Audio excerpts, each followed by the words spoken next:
we like, I feel like we know if we're gonna stumble or whatever. Yeah. Just jump, always just pick each other up. yeah. Totally.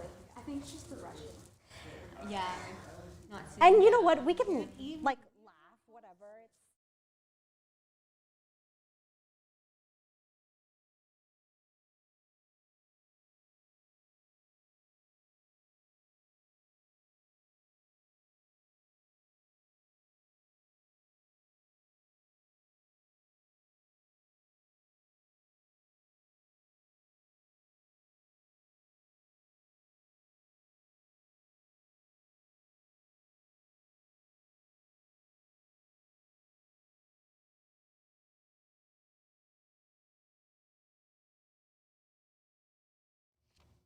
It's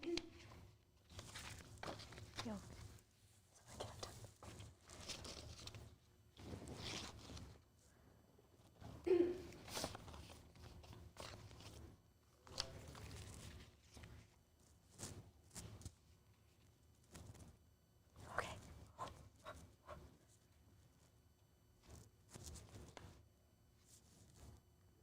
Are we really doing this, guys?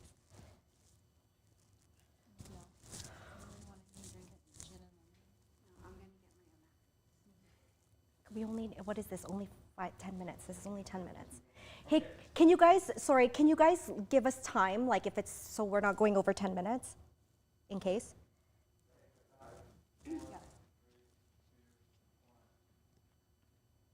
Good evening, everybody. Thank you so much for joining us. Welcome to She, See Her Empowered. We are your hosts, Heart as a Mother and CNC Event Design. We want to welcome you guys to our first annual See Her Empowered event in celebration of International Women's Day. For those of you who don't know, I am your hostess with the mostest, Jizzy, and I host a Calgary-based podcast here with the other half of the Ham Creative Duo. Hi guys, and wow, so hello to everyone. It is such an honor to be here and a privilege to be one of your hosts for tonight's sold out interactive virtual event. We have no words to explain how thankful we are that you have given us a place to bring extraordinary women in one on Sunday. So we promised an amazing event, so we shall deliver. We want to recognize the other half of the She lineup. Not only do I get to stand or sit beside Giselle, we also have the beautiful CNC event design ladies, Chloe and Cassie. Hi. Hi, everyone. We're so excited to be here with Heart as a Mother podcast. This was kind of last minute, but it all came together. Super last minute. And it was amazing. Yes.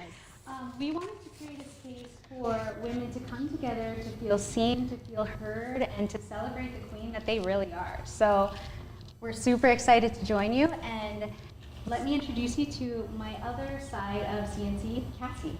Hi everyone, thanks again for everyone stopping in, taking that 2 hours of your day to spend it with us. We're so grateful, thankful for everything. To give a little bit of background on CNC Event Design, so we are a wedding planning and event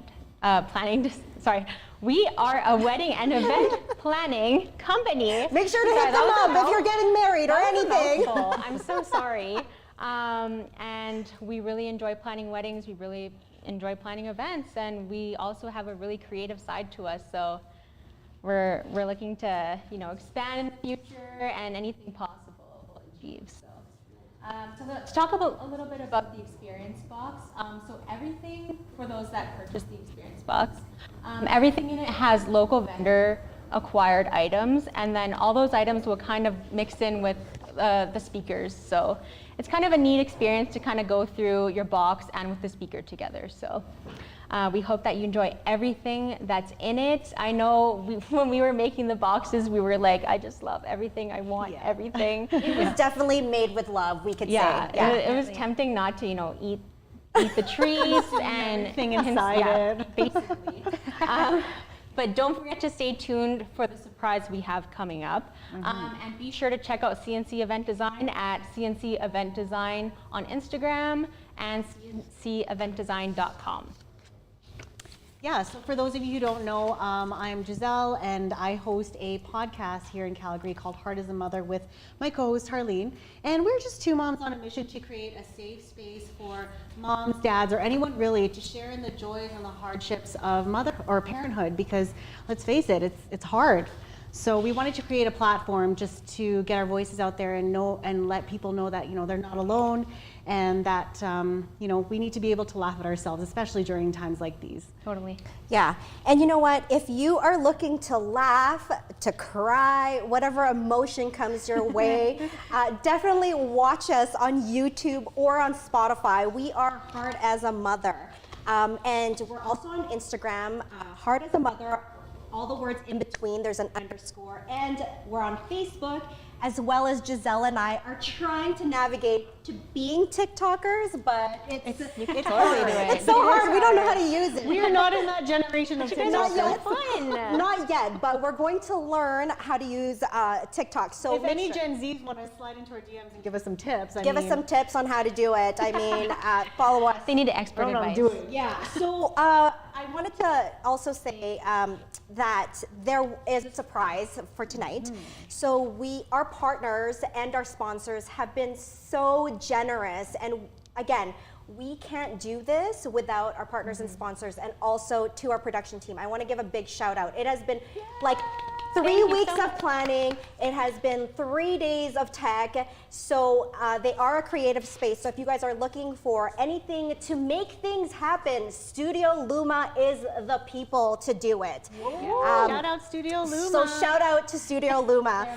So just make sure to stay tuned for, at the very end to find out if you have a chance to win at some amazing prizes. Yeah, stay tuned. Stay tuned to the very end, you guys. You don't want to miss it. Perfect. So before we kick this off, we want to acknowledge our sponsors who helped make this possible. First of all, Francis Bustamante, a financial advisor for Edward Jones. He actually has an event called 5 Money Questions for Women, which is digitally held on March 25th at 6 p.m. So make sure you check it out.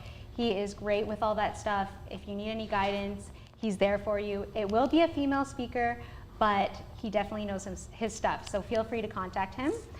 We've got Big Picture Events, which is capturing moments you want to remember, giving you and your guests a fun and futuristic way to make time stand still. And most importantly, Studio Luma for making this happen for us. They're a creative brand producing professional content for your audience to consume with the skills to help you execute your project and make it a success, like this one. Yeah, Yeah. like super success. Yeah. Amazing. Can we just say, wow, honestly, like this event blew up so fast. We did. turned it around so fast, and we're so, again, grateful for all the support and the love that you guys have shown for our events. And we're so glad that we can create this space for women to come together in the community and listen to some amazing speakers. And Hammond CNC would like to thank you for all your support. We're inspired by each and every one of you.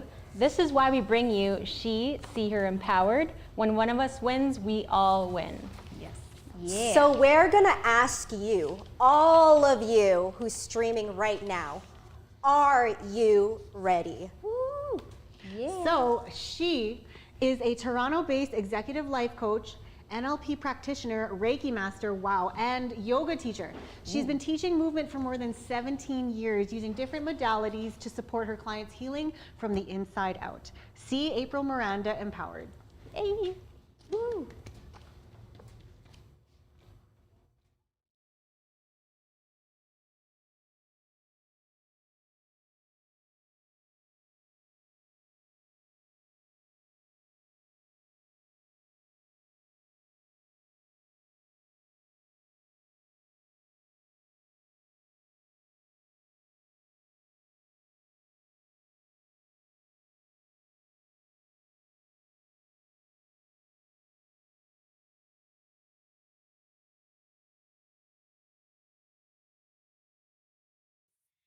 With only strong, inspiring, beautiful, divine women. It is powerful when women gather. To maximize our time together, let's take a moment to center ourselves in meditation. But first, let's connect to your feet or sitting bones and feel rooted, grounded, and safe. Know that Mother Earth is always holding you and will provide you with what you need. Gently rock your hips forward and back. If you're feeling extra spicy, do some hip circles. Move your spine. Maybe rotate your vertebrae, do some spinal flexion, or undulate in ways that feel juicy for you. Bring your shoulders up to your ears, back and down, and open up the front of your heart as you inhale. And exhale, expand the back of your heart. Again, breathe in, open up the front of your heart, and breathe out. Do a few slow circles. Look side to side. Now look up. This instantly activates the prefrontal cortex of the mind to get us in the learning state, to be ready to receive the knowledge, experience, and expertise of the women speaking today. Lengthen your spine and gently close your eyes. Place one hand on your heart, another hand on your belly, and deepen your breath. You soften the sympathetic nervous system. Breathe and connect to the parasympathetic nervous system, the rest and digest. Basically telling your body that the danger is over and you are safe, whole, complete, and loved. Visualize your breath going in through your nose, throat, and see your lungs expand as you inhale, and then soften as you exhale. Deepen the sound of your breath as it becomes audible. Now, using the screen of your mind, see all of us women gathered here today, together in a massive circle. I am next to Chloe, Chloe's next to Giselle, Giselle's next to Harley, and Harley is next to Cassie, and so on. In your mind's eye, have a look around at the beautiful faces. Pause and make eye contact with one woman across from you and offer a smile because you see her. You honor her hard work and everything that she has been through. And you celebrate her essence, her simply existing. She steps forward into the middle of the circle and you recognize her. You see your higher self looking back at you. See her empowered. How does she carry herself? What limiting beliefs did she release? What new habits did she develop? How does she share her light with the world? She offers you a gift. You know the symbolism and what it means. Show your appreciation for your higher self. And with a hug, you feel her energy. Tune into her frequency. Breathe like her. Know that you are her as you see her empowered. Feel your DNA shift. Know that you can connect with her whenever you need guidance. Stay connected to this feeling with every breath in and every breath out. And every time you look at your reflection, and anytime you see another woman who you cross paths with, this day forward, see her empowered. Now inhale and feel energy in your heart. Exhale, send love towards the other women on this call. Again, inhale, bring awareness to your heart. And as you breathe out, send love out to everyone here. Inhale, feel your heart. Exhale, vibrate love. Continue this flow for a few more rounds. When you are ready, gently open your eyes and come back to this virtual space. When women gather, we create a sacred container for women to quantum heal and quantum leap. Going through pregnancy and postpartum during a pandemic was not an easy journey, and I learned that when my divine feminine friend showed up for me, witnessed me, and celebrated me, I remembered my strength. Next to our basic needs, we are all craving a community to feel safe, be seen, create change, and thrive with. My favorite words to live by is to move with love. With loving energy and intentional action, you can do anything. moving with love and not fear is a simple life hack, but not so easy when the fears creep up. We all have an energetic capacity that keeps us from rising to receive new levels of love, success, and abundance. Fear is the demon that keeps you making the same amount of money, stay in the unfulfilling relationships, and keeps you receiving a certain level of love. You know what you are truly worthy of, and it is time to reclaim your power to create the life of your dreams. You always have a choice. Every minute of every day, you either move with love or fear. Let's take your life's timeline. Visualize with me your past self, your present self, your future self. Now flip that timeline and make it vertical. See that when you move with love, you raise your vibration, you increase that frequency, expand that comfort zone, and you raise that energetic capacity to jump to a new timeline and move closer to your future self. When you move with fear, you create the same reality again and again and again. From this point forward, look at every divine breath as a divine moment to create a new story, a new timeline for yourself and for generations to come. You are either moving with love or fear. Moving towards your future or your past. Together as a collective, we can learn from each other's stories and experiences. We can celebrate each other's wins and honor each other during the not so easy times and lift each other up. Which is why it is so powerful that we are connected here today, despite what is happening in the world and despite the distance between us. Energetically, as we shift within ourselves, we make shifts in our family and in our communities. We are the center of the ripple effect of creating change here on our planet. We all have the innate ability, the innate power to heal ourselves and heal others by being our true, authentic selves. I admit I am guilty, and we can all get stuck with what we need to do. Do as a mother, as a wife, as a friend, as a sister, as an artist, as an entrepreneur. No need to do anything. Simply being here now is enough. You are more than enough. We are human beings and not human doings, after all. As we have the courage to be 100% authentically ourselves, 100% of the time, we heal ourselves. We heal our lineage throughout generations across time and space. If you ever feel stuck, reach out to a sister who thinks you are awesome and nothing less. Connect to women who are on your team. What I love to do is to help women reclaim their power.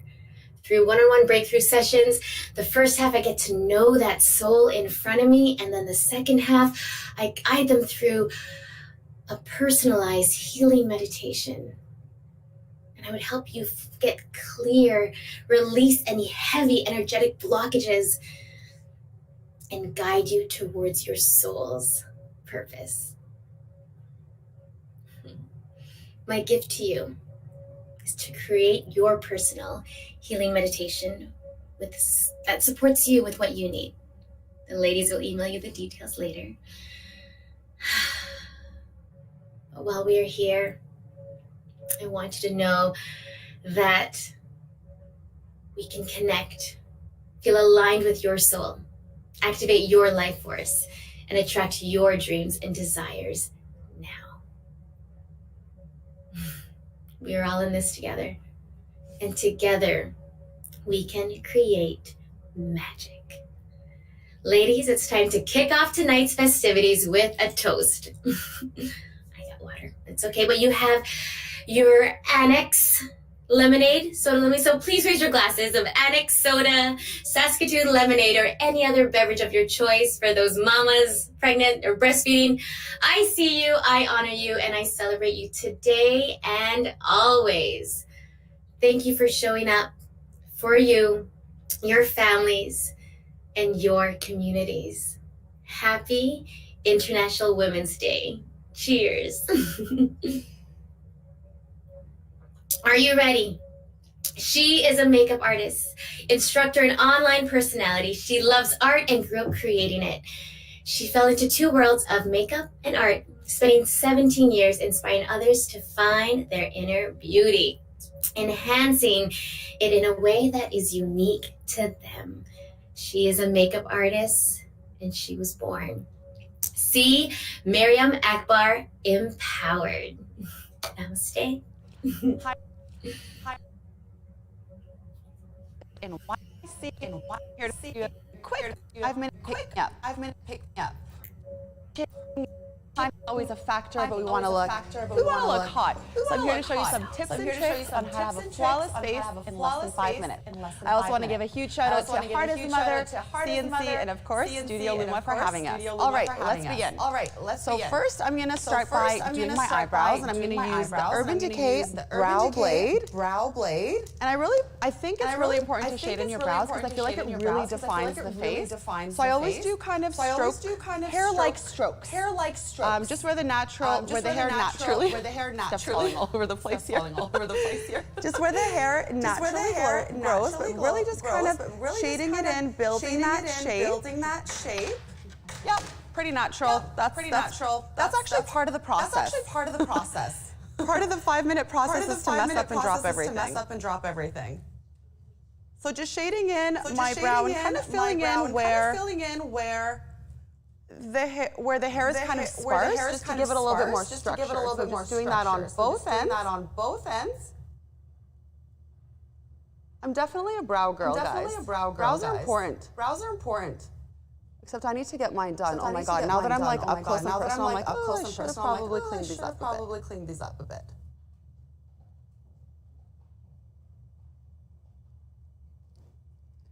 All right, so I'm cool with that. A little bit more on this side.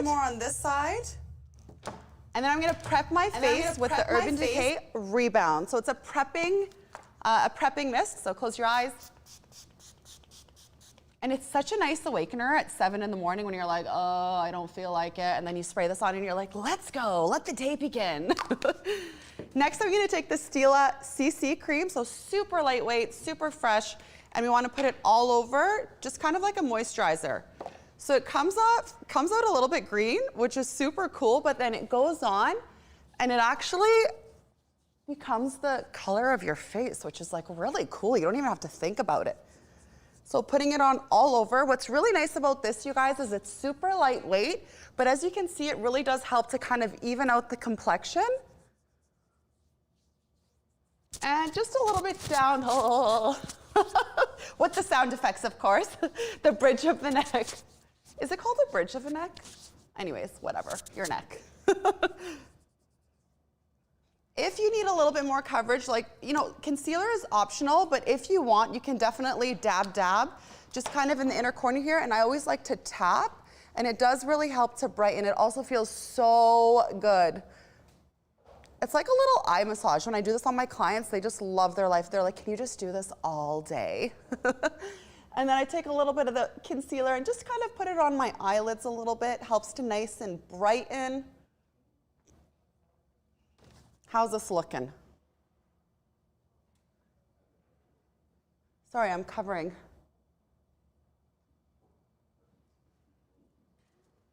Right, so it's still super light, super fresh, but as you guys can see, the complexion is looking really good. Oh, I forgot my brushes. Tony, can you just grab me my brushes? They're on the table over there. Actually, where Brian is. I mean, it wouldn't be me if I didn't forget something, drop something. It's all part of the thing, but now it's like more challenging because this is a waste of time, and I'm gonna be like, go. I like really gotta get this done. Yay, Tony! Tony saves the day. I'm never gonna live this one down, ever. Thank you. So taking an angle brush, we're gonna pick up the Anastasia bronzing powder in Cappuccino. And starting at the top of the ear, we're just gonna put the bronzer down to kind of the corner of the mouth here. And what I love about this is it really gives a nice 3D effect on the face. And just a little bit around the hairline. And sometimes I do around the neck.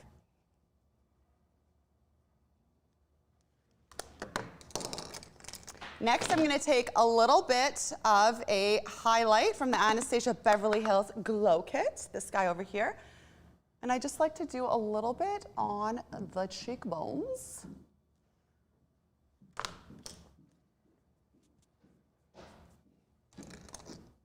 I went a little bit heavy on the bronzer, so I'm just taking a powder brush and I'm just lightening it up. I mean, it's personal preference.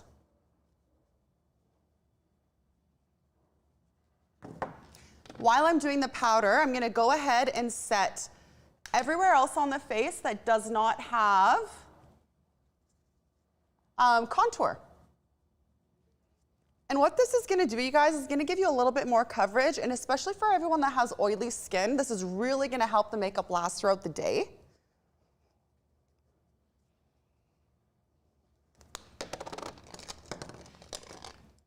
Next, take an angle brush. So just this guy here. And I'm gonna do a dark brown color, and I'm just gonna press it into my lash line. So again, super nice, super soft, just press, press, press, press, press.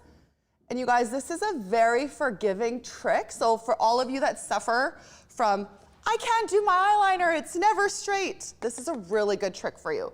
So taking eyeshadow with an angle brush, pressing it really nice, tightly into your lash line, giving the illusion of nice, thick lashes. Super quick, super easy. Next, we're gonna take mascara. This is an amazing mascara. It's the Essence one, I Love Extreme. It's only a few dollars. You can get it from any drugstore. I really love it because it builds the lashes really nicely. And it's really affordable because, I mean, God, everything's just like so expensive these days. Don't we love a good deal? So building those lashes. Make sure when you guys are doing your mascara that you open your mouth, because we all do that. The mascara look. Make sure that you go right at the roots and pull up. So get really nice and close to the roots and lift. By using this trick, you're gonna really lengthen your mascara, your lashes, and it's gonna give the illusion of almost like having false lashes. It's amazing.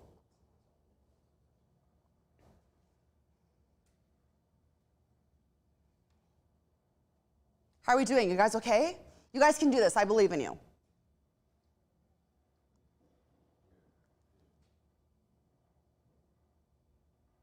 I always like to do the bottom as well. I feel like it really helps to open up the eye. And a really good trick, because people always ask me, how do you not get it on your lid? So if you tilt your head back, it gives you a lot more space on your lid as opposed to doing this. If you do this, it's like really tight and you'll get it all over. But if you tilt your head back just a little bit, you have a lot more room and you're less likely for the mascara to hit the lid.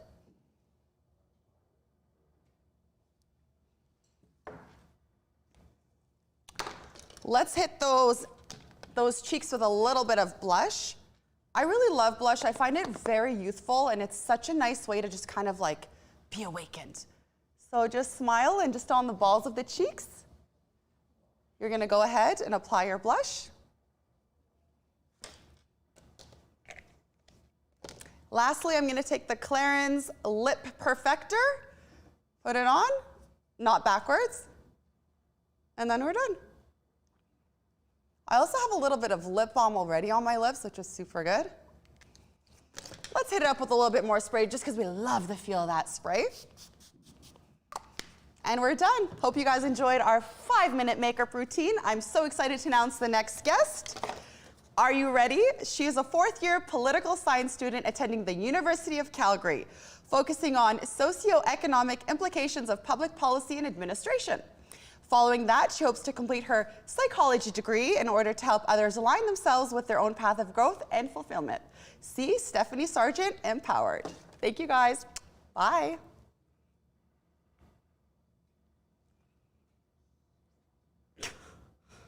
Is it still going?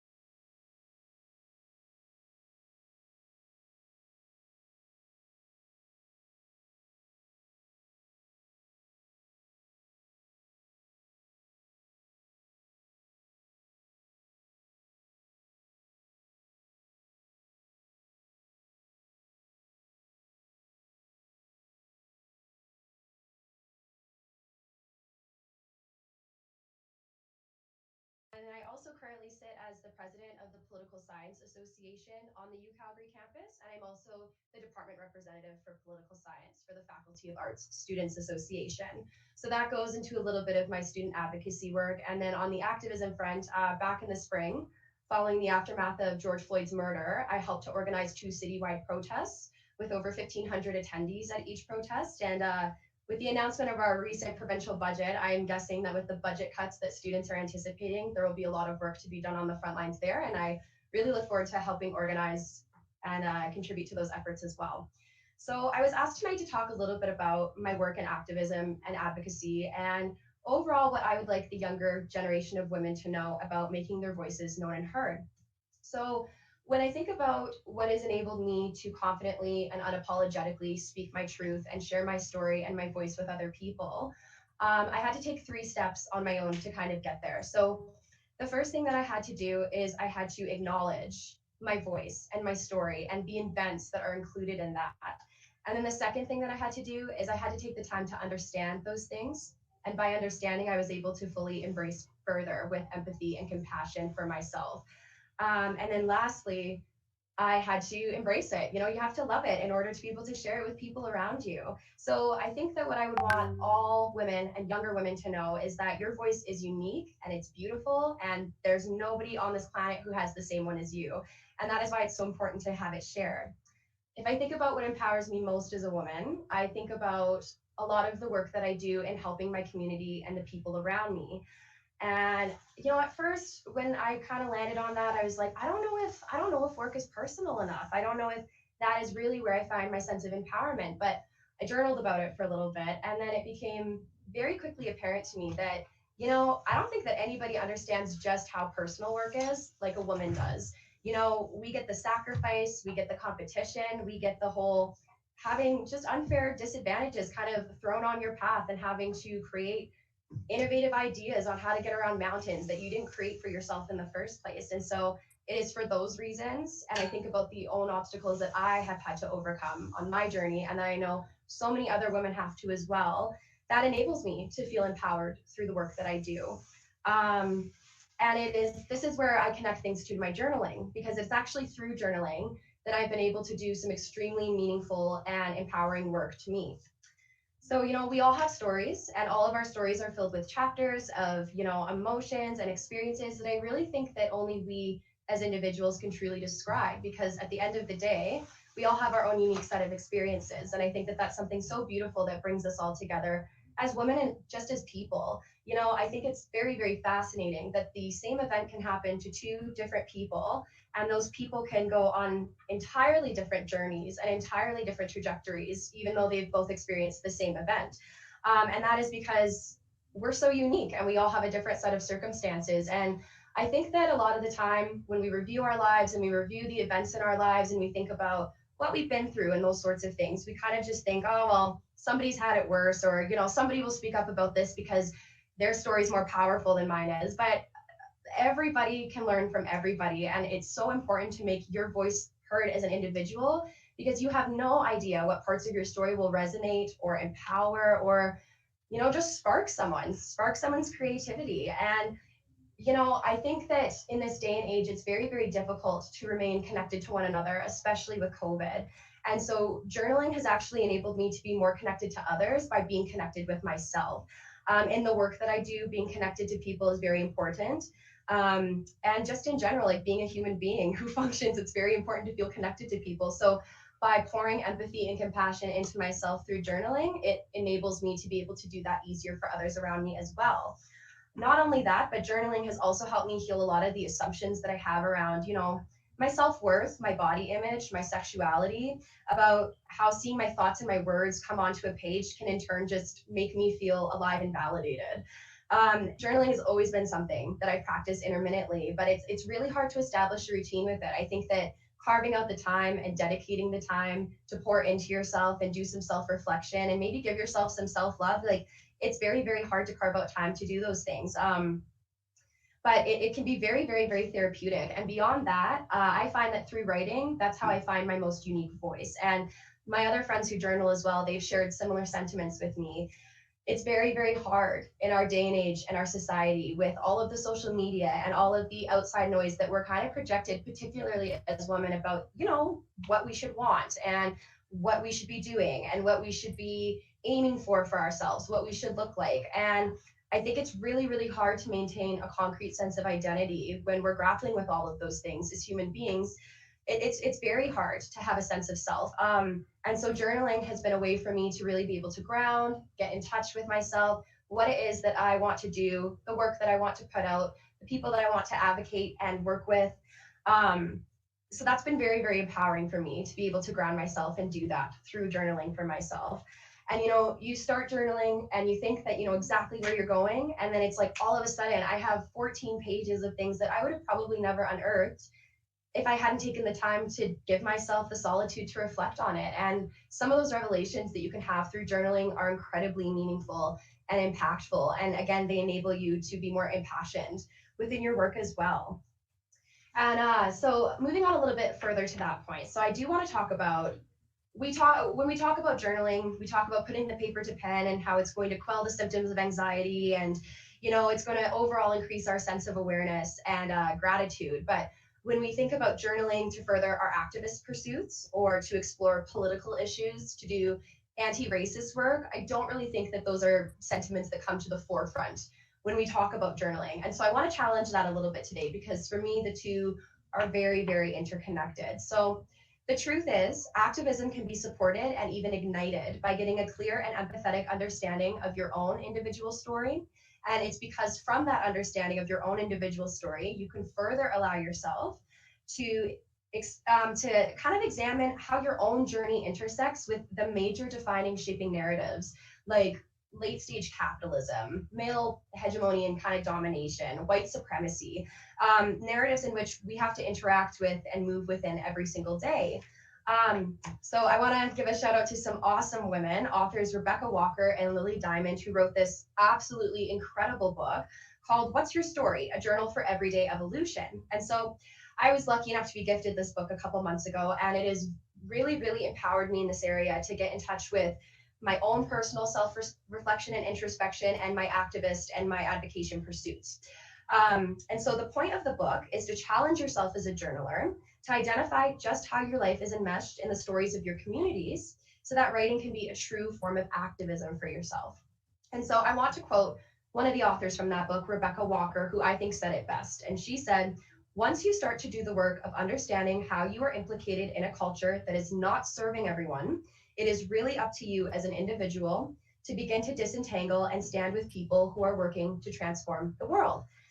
And so to me, that is inextricable from the work of re-envisioning and remaking and understanding our own identities. So for me, they're very, very closely interrelated. With that being said, I do want to do a little bit of journaling with you guys today. I brought mine here today.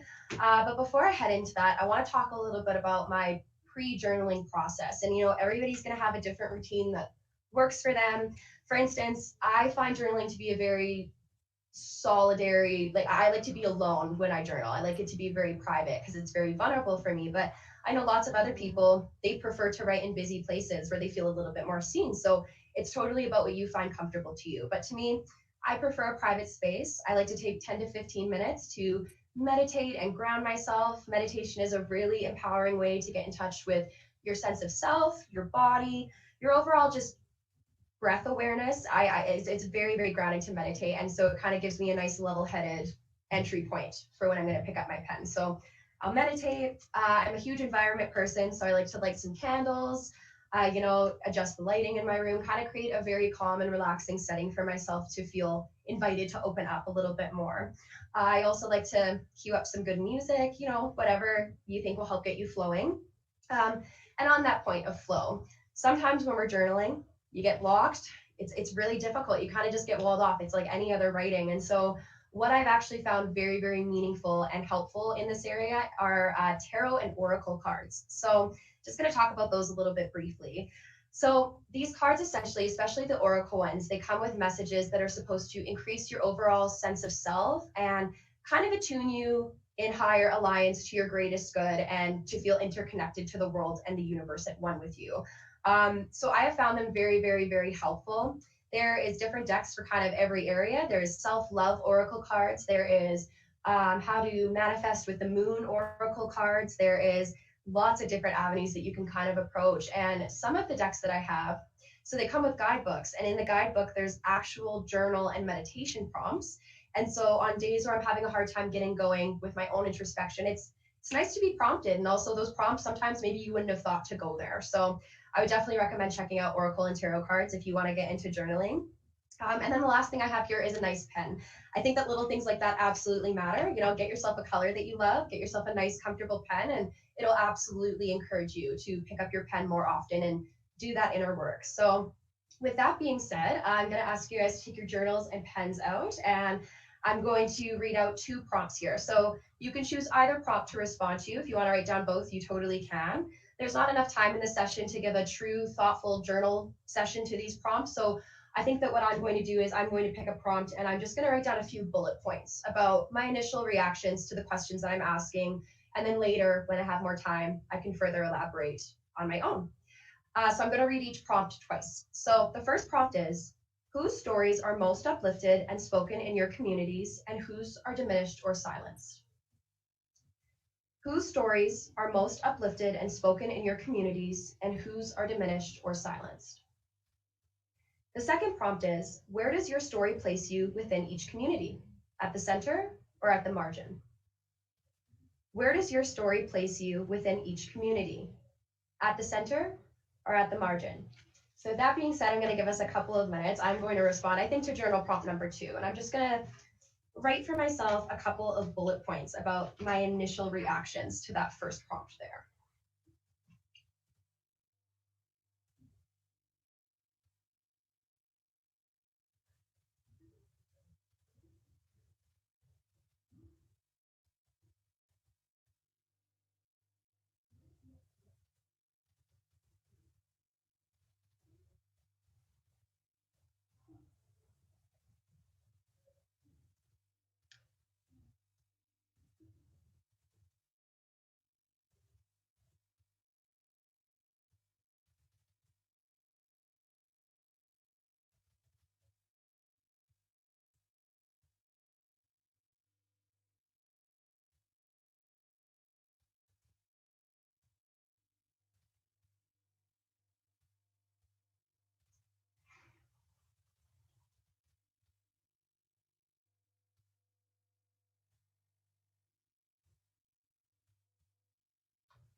Okay. So with that, I believe that's all the time that I have with you guys today. It was such an honor to be able to speak for you all and connect with you all. I'm really looking forward to enjoying some of the other segments here for us tonight. And again, thank you for seeing me empowered and allowing me to be empowered for you. But before I do head out, I do have to ask, are you ready? She was born and raised in beautiful Calgary, someone who has always been extremely passionate about food, curating a recipe collection of her childhood memories, travel ventures, new experiences, and a homage to her local YYC roots, it is time for you to see Christina Chow empowered.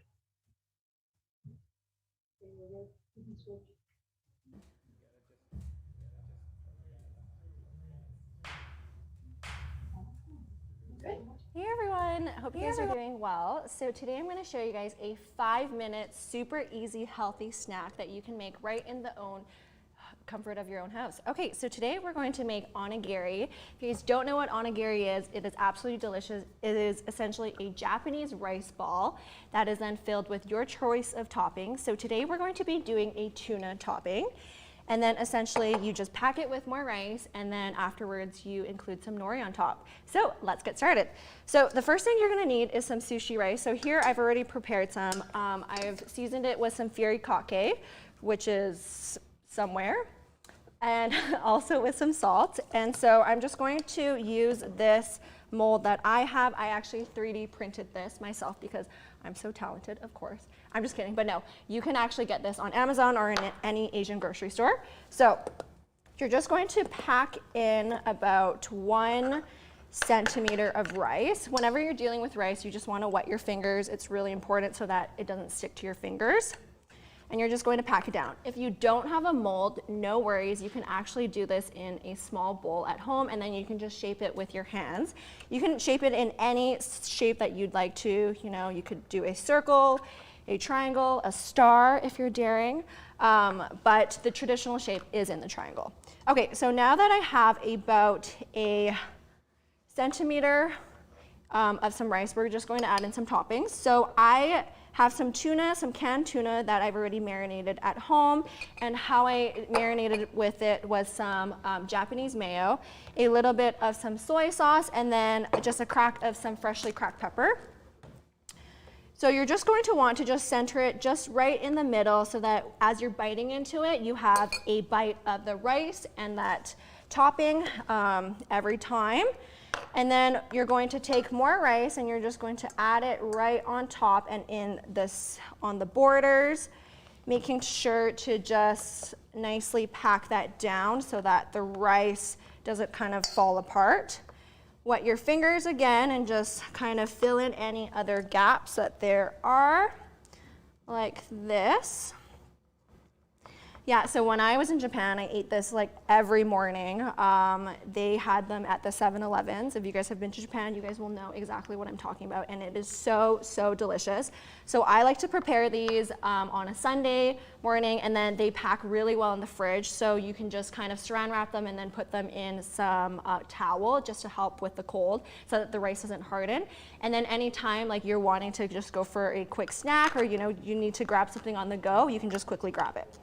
Okay, so using the rest of it, you're just going to just press that down, and then gently with your fingers, you're just going to release that out. So it's a beautiful triangle like that.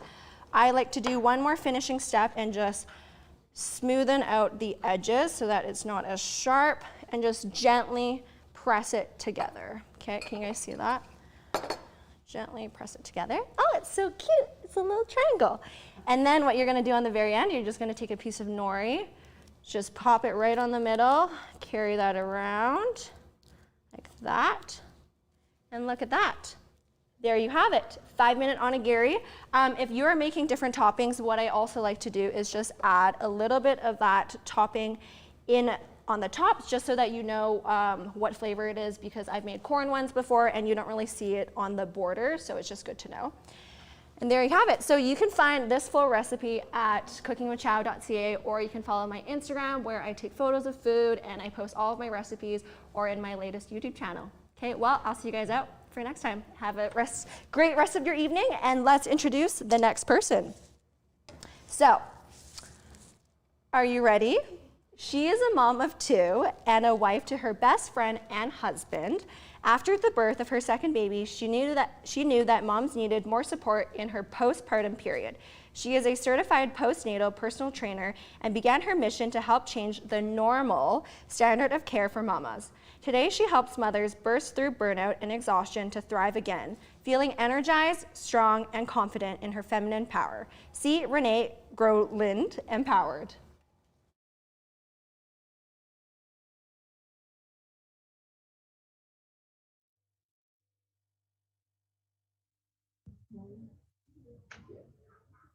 Thank you, Christina. Hi, my name is Renee. I'm the owner and founder of Strong Wellness.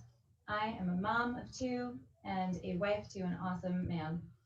I am also a recovering perfectionist and a type person. So, as you can imagine, I wanted to have the perfect pregnancy, the perfect mom life, the perfect postpartum, all of that. I also, it was really important for me to bounce back after pregnancy. So, working out right after having babies, everything like that was also a big thing for me.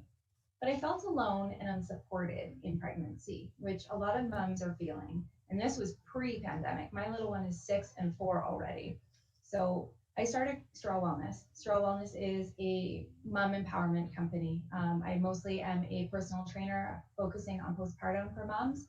And I also have recently dipped into this burnout issue because I'm finding that moms are really burnt out right now. Raise your hand if you are feeling burnt out right now, right here.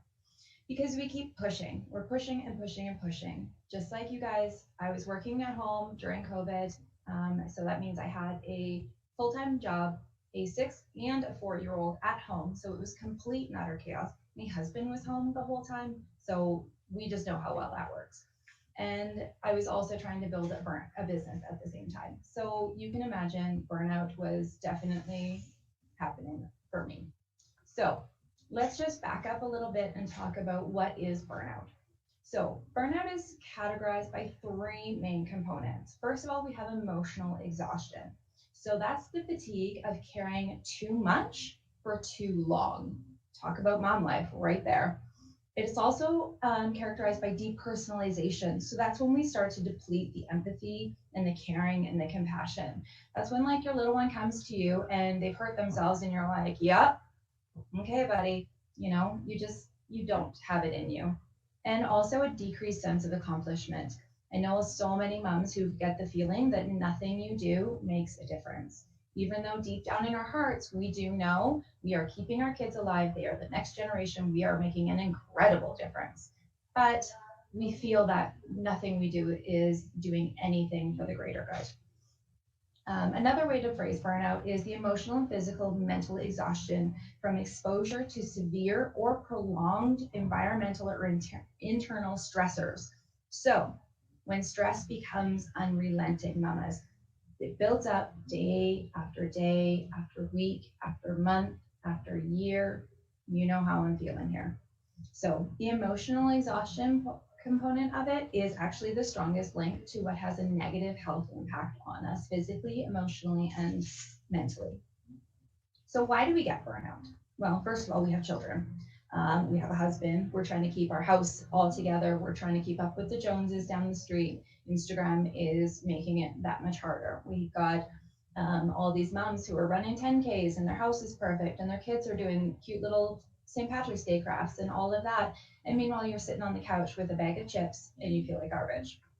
So we see that comparison trap that we fall into. Everyone posts on Instagram and you see their perfect life and everything like that. You don't get to see in the background that really their house is just a mess on the other side of the camera.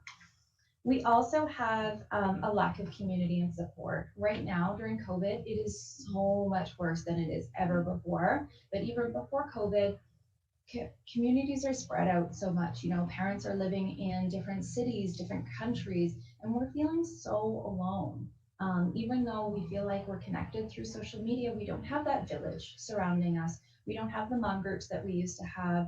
We don't have the elders around us who, pass down those diaper tricks and, how to get them to nurse and everything like that. It feels like it's just that much harder. And Stephanie also touched on it, just the patriarchy. This is not a new thing. This lack of help, this lack of support isn't a new thing. It's for many, many generations been the moms who get the brunt of the work. When we're working mamas, we have to work our full-time job, then we have to come home and we have to do our unpaid job. And then the husbands, bless their hearts, they do their full-time job, but then they come home and they get to start dadding. Dadding is so much easier. They weren't thinking all day long about, okay, so Elle needs to go to soccer, so she needs her soccer, where's her socks, all of the things that we're constantly just churning away in our mind. Dads don't ever do that. And then the information overload that we're constantly bombarded with more and more information. Especially during COVID, we were watching the news pretty much 24/7, and that just led to more and more burnout. And then the chronic stress. So chronic stress is anything that isn't one and done. So a guy cuts you off in traffic, that's a one and done. Your boss yelling at you day after day after day, your kids whining and whining and whining. We all know that whining doesn't ever end. So that's a chronic stress for you. So one thing that I want you to think about is emotions. So emotions are, let's think about them as tunnels. Tunnel has your beginning, your middle, and then your end. What happens is that when we have these emotions from the stressors that we're getting, they get piled up and piled up and piled up. So it's like our tunnel keeps getting longer and longer and longer. And inside this long, elongating tunnel, we also have roadblocks. So now we have a boulder in the way, and then the road is broken, and then there's construction. And so we're trying to weave all the way around this, and our tunnel is getting further and further and further. So we never really get to see the light at that end of that tunnel. So it just builds all day long, that unrelenting stress. So what are the symptoms of burnout? All right, so there's many factors that come into play here. First, we're going to talk about where are you in your phase of postpartum? Are you in that newly postpartum where your babe is still really not sleeping? You're up every couple of hours, you're nursing all the time, you are just downright exhausted and depleted. Are you further along? Is your 2-year-old now teething or potty training, that kind of thing, and you're trying to get into that swing of thing? Or are your kids even older and you've just been dealing now with, okay, now we have to think about high school, university, all of those stresses that add on to there. Another thing, how long have you been pushing, Mama? Have you been able to take a break? Are you new to this? Was this kind of like a newer stress, and it's just the COVID, not just the COVID, but the COVID that's really bringing the stress onto you, and before life was fairly carefree and you were just, jamming along. Your physical health before your burnout. So were you in super good shape before you started to burn out, or was the burnout really just kind of the straw that broke the camel's back, and it's been something that's been adding up for a long period of time? And how much are you carrying? Are you a single working mom who's also taking care of the kids with all the COVID, with everything else, a nasty ex-husband or anything like that? Or are you a stay-at-home mom and, your stress is fairly contained to one role? Not diminishing that in any way, because we all handle our stress differently, but it's just a factor of how the signs and the symptoms are going to show up for us and how acute they're going to be.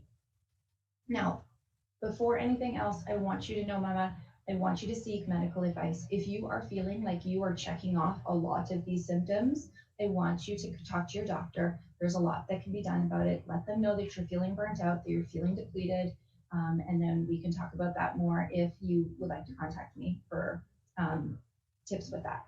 So just take a little mental checklist on this. What of these symptoms are you feeling that are like really kind of weighing on you right now? So physical symptoms can show up with things like constant headaches. These are more than just your Chinook headache that comes around, and more than just the wine headache that you have in the morning. These are headaches that are all the time. It's just like your head is pounding. Weight gain. Now, there's the COVID-15, and then there's burnout weight gain. This is going to be primarily around your lower belly, your hips, your thighs, your bum. That's where it's going to add up. And this is the kind of weight gain that no matter what you're doing, whether you're dieting, exercise, you're burning candle at both ends, you're doing cardio in the morning and strength in the afternoon, that weight isn't going away. You're carrying that extra pounds and that extra fluff, regardless of what you're doing. Just that feeling of exhaustion. You cannot get enough sleep, regardless of how long you sleep, whether you nap during the day, how much coffee you've had, you are exhausted all of the time. Digestion issues. This can show up on both ends of the spectrum. You can either be super constipated, you can have diarrhea all the time, or you can volley back and forth between the two. That's good fun. For mental symptoms, that you can have irritability, where just hairpin trigger, you are just on edge all the time. Brain fog is a really big one as well. So you just are kind of in this haze where you don't really know, you're talking to someone and you kind of were listening, but you just can't really keep a conversation going. And the lack of Lack of concentration is another one that ties in there. So not only can you not remember their name, but you can't really even stay in the conversation because you've got about 600 tabs open in your brain and you're thinking about all these different things. Emotional symptoms that can show up, things like just being short-tempered, that feeling, that overwhelming feeling that just everything is heavy and it's all on your shoulders.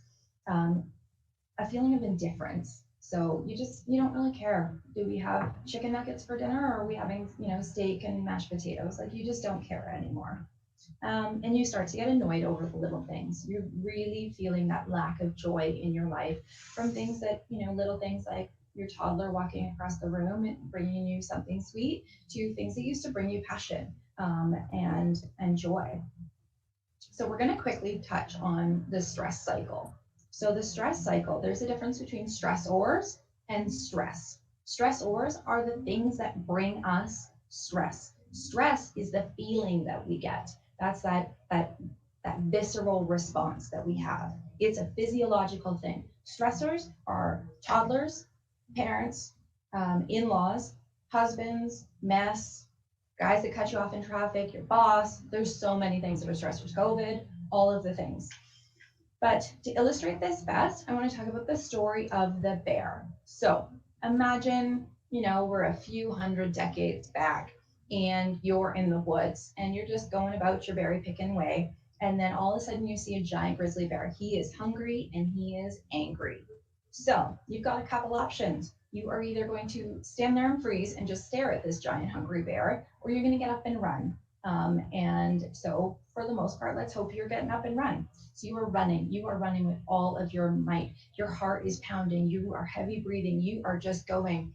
In that, your digestive system is shut off, your reproductive system is shut off because your only goal for your body right now is to get out.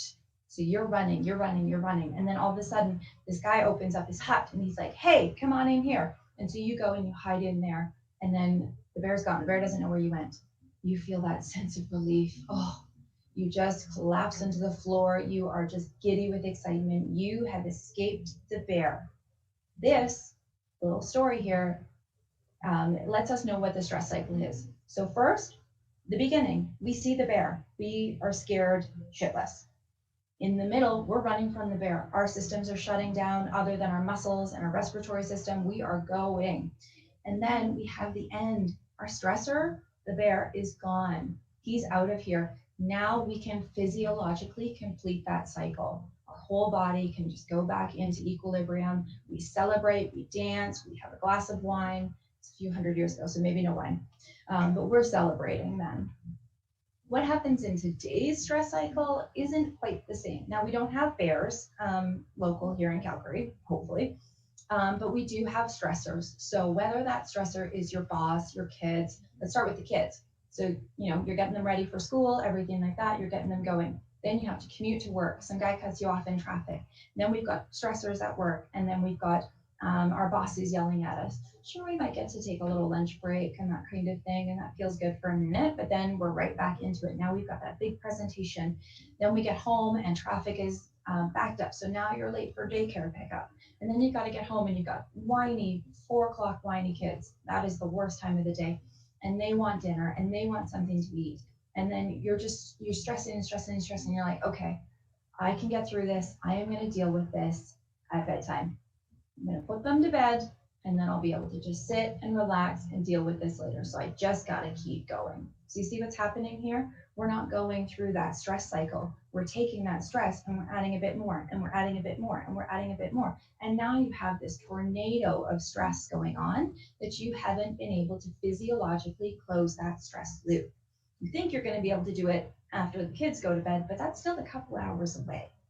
So we don't get that emotional, physical, just release, that closure that we need until the end of the day.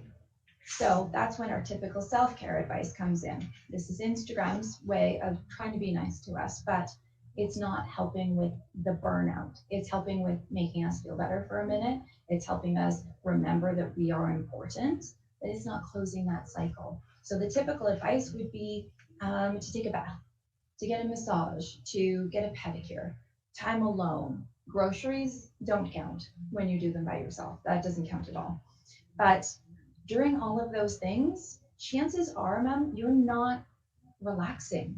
You are in the bath, you are in your massage or your pedicure, you're doing your errands or having time alone, and you are thinking about all of the stressors that you had. You're thinking about all the stressors you're going to have in the forefront, all the things that you still need to do. So you're still not closing that stress cycle again. So what we think helps with burnout, our wine, our chips, our wine, our Netflix, isn't really physiologically helping us. Even though Kevin Costner, that helps a fair bit of my stress cycle. That Yellowstone show is beautiful. Okay, so here's what we really need. I'm gonna wrap this up real quick. So in the short term, we need to close that loop. We need to shut that door from the bear and have our celebration shut down, feel good. So we need our body to feel safe. So how can we do that? Physically close the stress cycle. We can take a breath, okay? And I know that seems really arbitrary, but taking a nice, deep, slow breath can help so much, because your body, if you were running from the bear, you're not going to stop and say, just a second, I need a deep breath here. You can do that when your body feels safe. So you breathe in for a count of 4, hold for a count of 7, and exhale for a count of 8. That long exhale really helps your nervous system shut down into relaxed mode. It helps kick up that digestion. It helps you relax that extra bit. You can move your body. Now, there's 2 different ways on this. You can move your body by just, okay, I have to go for a run because I had those cookies earlier. That's a stressful going for a run. Or you can go for the run. I want to go for a run because my body needs it, because it feels good to me. Go for a run in that context. Then your body feels safe. Otherwise, you're just running from the bear, and that's not helpful. Another thing to do is stop and eat your snack mindfully. So we just had an awesome demonstration on a quick snack that you can have. So just sit there and really slow down. Take a few deep breaths before you eat it, and then go on from there. And then the last one I'm going to say is to stop and smell the flowers. So we have the lovely little flowers in your experience kit. Just take a deep breath and really stop and smell them. Your body will feel safe. You'll feel so much better just taking that time. Now, in the long term, that's the short term. That helps with our immediate stress. Do that a couple of times during the day after you've had those stressful situations. Taking that 4, 7, 8 breath only takes a couple of minutes, even a minute, and you're great. The long term, I really want you mamas to focus on what brings you passion, what lights you up, who were you before this stress? Who were you before you were a mama? What are those things that light you up, that you can get lost in the flow, that you just enjoy so much that it just lights your whole world? Do that, mama. You need to find those passions. You are an incredible person, and we need your energy. So the other last final tip is, I want you to remember that sometimes you do need to mother yourself. You sometimes do need to go to bed early. You need to eat nutritious meals. You need to move your body. You need to take deep breaths. Those are the things that we would tell our, tantruming child while they're moving through their physical stress cycle. Sometimes we need to do the same.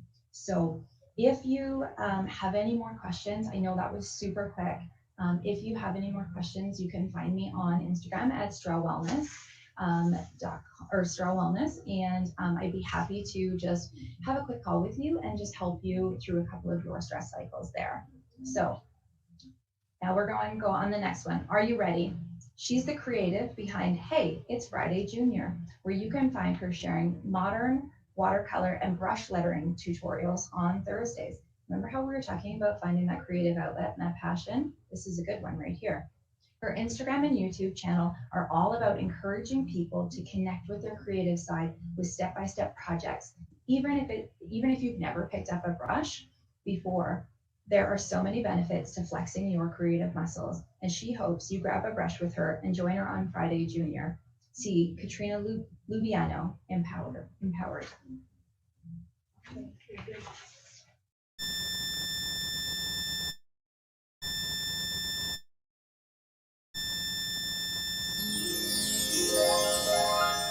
Hi guys, my name is Kat, or as my mom calls me these days, Friday Girl.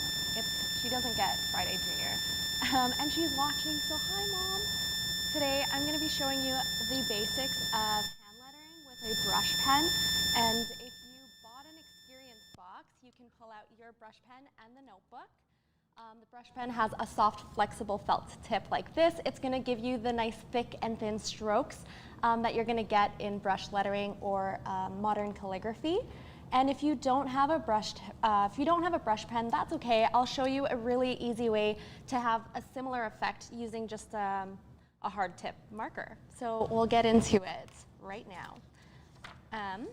So this I like to use with brush lettering, where we're basically making waves with thick and thin strokes. So every downstroke is going to be thick, and every upstroke you're going to have a nice light hand and less pressure on your brush. So these are our waves. I'm nervous, so this might be shaky. Okay. Basically, thinner on the upstrokes and down, thick on the downstrokes.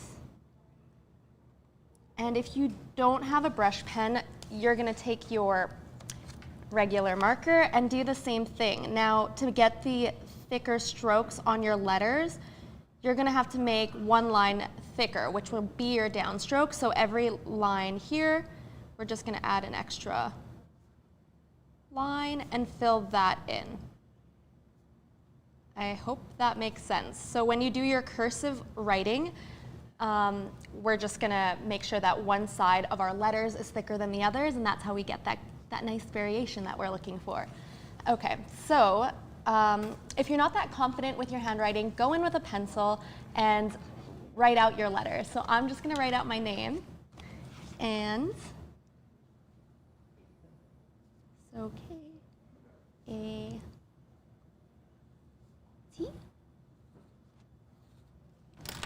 And with my brush pen, I'm just going to follow the lines. My hand is shaking so bad. That's okay. And also, do not drink coffee when you're lettering. Your hand is going to be shaking the whole time. And yeah, I think wine, if you're having a drink, it's like the best lettering combination, crafting combination. There. And we're going to do the same thing but with a felt tip marker or just a hard tip marker to get the same effect.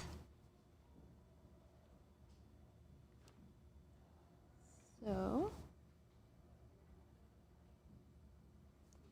something like this. And you're going to put the thicker lines on the inside of the letters so that you're not changing the shape of the letters, if that makes sense. So I'm going to put my thicker line here, here, and here, and here, and basically fill that in. So if I had more time, I would definitely color this in, but I don't. That way you're not changing the kerning or the space between the letters so that everything turns out even.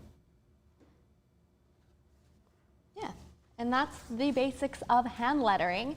You can make labels, you can make your own handmade cards, or really anything with modern brush lettering. So that is my little segment. I hope you learned a little thing or two. Are you ready for the next speaker tonight? She is the proud owner and practitioner of Acupuncture Collective, and her clinical focus is on women's physical and mental health. Her biggest passion is sharing this ancient practice with her patients. She believes our bodies have an incredible innate ability to heal itself, and acupuncture is a natural yet extremely powerful tool to support this ability. See Sarah Graham, Empowered.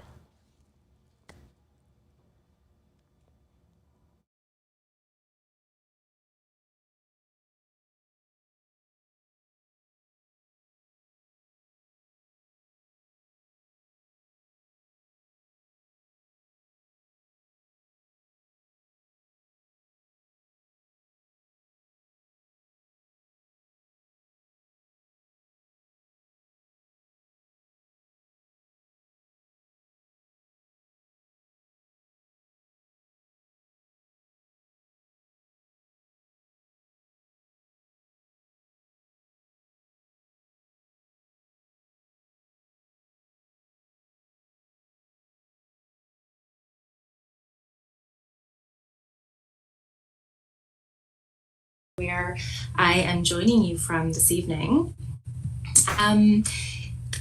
It really excites me to be here today talking about acupuncture because this ancient medicine is actually still relatively new and even misunderstood in our Western culture. So that's actually part of our reason at Acupuncture Collective. It's really to mainstream and kind of demystify Eastern medicine through a really modern acupuncture approach. So this evening, I feel very lucky to have you with me so you can get a little glimpse into how acupuncture can support mental wellness, and in particular, how it can treat stress and anxiety.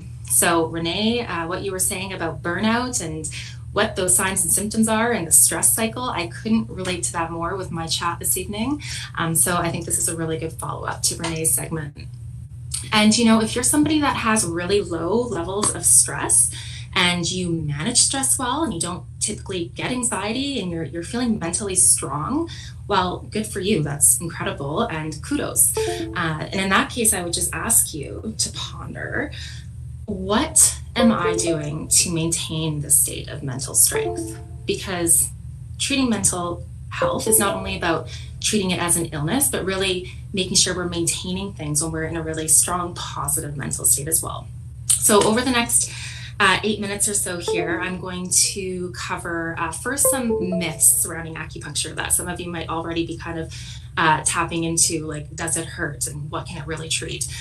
Second, I'm going to give the Coles notes of how acupuncture can treat stress and anxiety from a Western physiological perspective. And then I want to leave you with some tips and tricks on how you can bring the benefits of acupuncture into your own home without the needles, which is always kind of nice for people. So myths. Myth number 1, acupuncture hurts. I cannot tell you how many times I hear this statement in my practice. People coming in saying, I'm really happy to be here. I'm excited to try this. I've heard it works, but does it hurt? I've heard it hurts. Well, no, acupuncture is not meant to be painful. We are so used to this idea of needles being something that withdraw from the body in the case of taking blood, or put something into the body in the case of, say, the flu shot. What we're doing with our acupuncture needles is we're actually using filiform or solid needles. So that means they can be made very slender and they are very, very gentle on the system. They're not meant to be painful. If you've had IMS, dry needling from a chiro or a physio, and you're thinking, yeah, right, I've had that before and it's quite painful. Dry needling is not the same as Eastern acupuncture. They are quite different in terms of their theory, how we approach the needling itself, how we're trying to treat the body as a whole and from the root outwards. So please don't let your fear of a painful dry needling or IMS experience prevent you from seeking acupuncture from a registered acupuncturist. So let's move on to myth number 2, and that is surrounding what acupuncture can treat and if there's really any proof of this medicine. Just need a little sip of water here. So lucky for us as acupuncturists, the WHO, World Health Organization, has actually recognized over 100 conditions that can be treated by acupuncture, which mental health, stress, anxiety being just a few of them. Not to mention that, of course, this medicine has been around for over 2,000 years, so the test of time has also, of course, proven its benefits as well. Myth number 3, acupuncture only treats pain. Yes, acupuncture is wonderful at treating pain, but it treats so much more. So in my own practice, I've really geared my practice to women's health, so treating infertility, irregular periods, perimenopause, endometriosis, you name it, all sorts of women's health conditions. But one area at my clinic that I've really seen grown among all practitioners here is treating mental health. And that goes not only for adults, but for teenagers and children as well. All right, so moving on. How does acupuncture treat stress and anxiety? Well, let's be honest, of course, coming to the clinic and getting some needles set will not make your stressors go away. But acupuncture is very effective at managing how the body responds to those stressors. So we're going to back up to a high school science class right now. So we've got our nervous system, the sympathetic. We're going to touch on what Renee spoke to. So the sympathetic, it's our body's reaction to a stress response. It's the fight or flight. We have the parasympathetic. It's the homeostasis, the balance. It's where rest and recharging and healing occurs. And unfortunately, in our Western society of being busy bodies, and as women, we wear many hats and we have a lot on our plates, we tend to live in more of a sympathetic or fight and flight state. Now, the goal is to get our bodies back into that rest and digest. It can be achieved through meditation, through belly breathing, and through acupuncture. So the goal is always to really increase the number of hours throughout the day or minutes that we're actually spending in that rest and digest versus fight or flight. And what studies have shown is that when we insert a needle into the skin, it actually sets off a cascade of physiological responses. So the body releases endorphins, which are feel-good hormones. It releases neurotransmitters like serotonin and dopamine, and these are very helpful in regulating mood, of course. And not only is it pushing out, not only is the body really releasing all these really great needed hormones to really manage our stress response, it's actually been shown to reduce the amount of stress hormones like cortisol in our system. So really what we're trying to do with the acupuncture session is take the body out of fight or flight, bring it into rest and digest, and this is where we heal and relax. And this means that the small stressors in life, so the work deadlines, the getting the kids to their after school activities on time, the messy house, these are things that do not therefore kick us into a full-blown fight or flight response.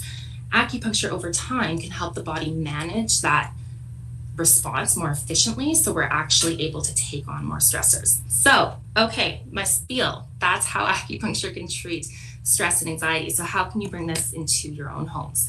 So what I'm going to show you now is some acupressure. So of course, acupuncture can be done anywhere, anytime.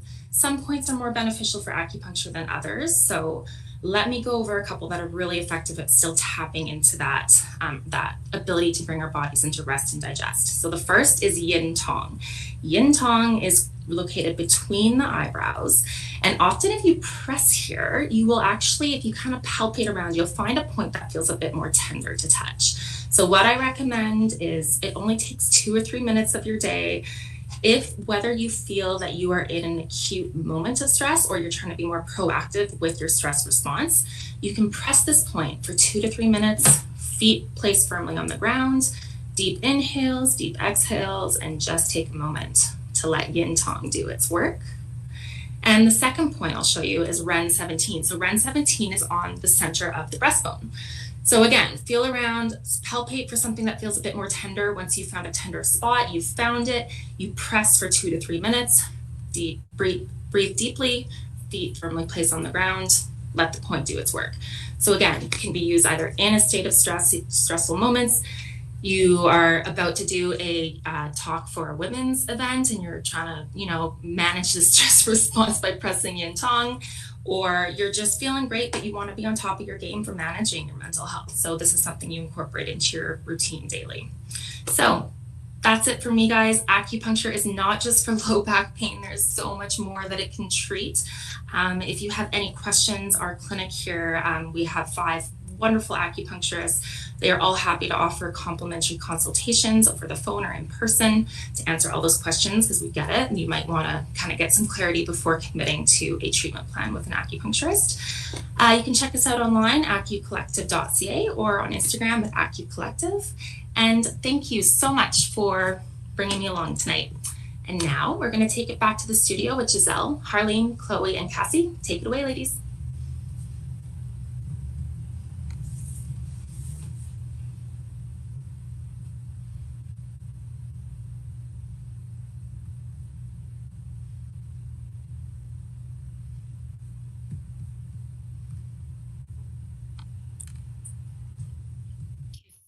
For bringing me along tonight.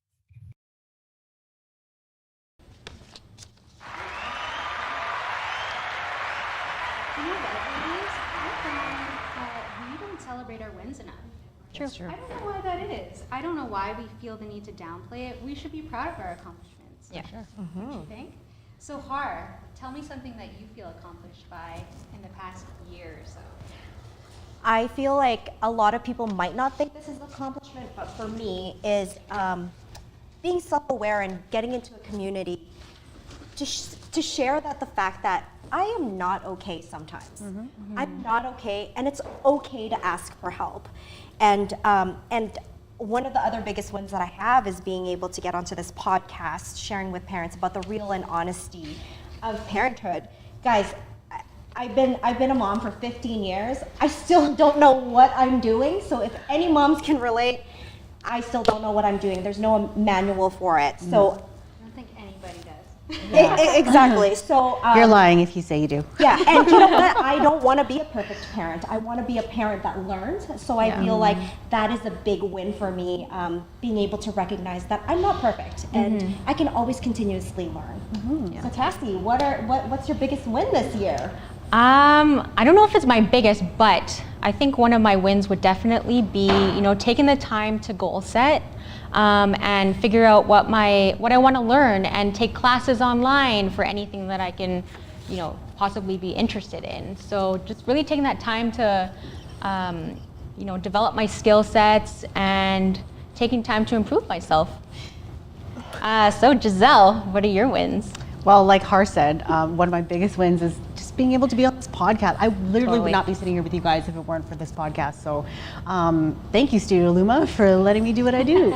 And also just being given the gift of time. Like, we're always talking about how we don't have enough time to do things, and I want to spend more time with my family. So I really, really got to do that a lot this past year, and I'm so grateful for it. We're closer than ever, and led me up to sitting here with you guys. So I'm super grateful. Thank you. Yeah. What about your wins, Chloe? I think for me, my biggest win this past year is totally my mindset. Just like a go for it attitude and really just being adaptable to how the world is changing, how you should be changing. I think if you're the same person you were last year at this time, you're doing it all wrong. So I think that's just what I'm taking away from that.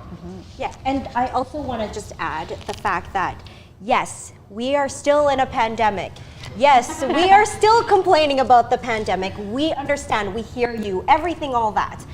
But take a moment to really take in and ask what your win is. Remove the pandemic, everything else. Just like all the ladies had said, it slowed our time down. These are busy mamas out here. And even then, we struggle to be like, oh my God, we don't know what to do, even if we have 5 minutes.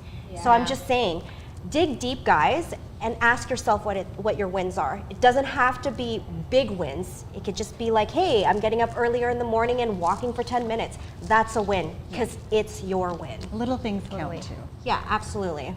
Well, thank you for sharing your winspiration. I just thought of that now. That was not so clever. That was so good. Are you ready? So our next speaker, she grew up with rosacea and acne, and she knew the difference that feeling confident in her skin could make, which is why she stepped into the beauty and wellness space. She is a certified esthetician who has been working in the beauty and wellness industry since 2016. She has specialized in skincare with SCOA, helping her clients reach their skin goals. She loves waking up every day and making a difference in her clients' lives. See Sally Morcom Empowered.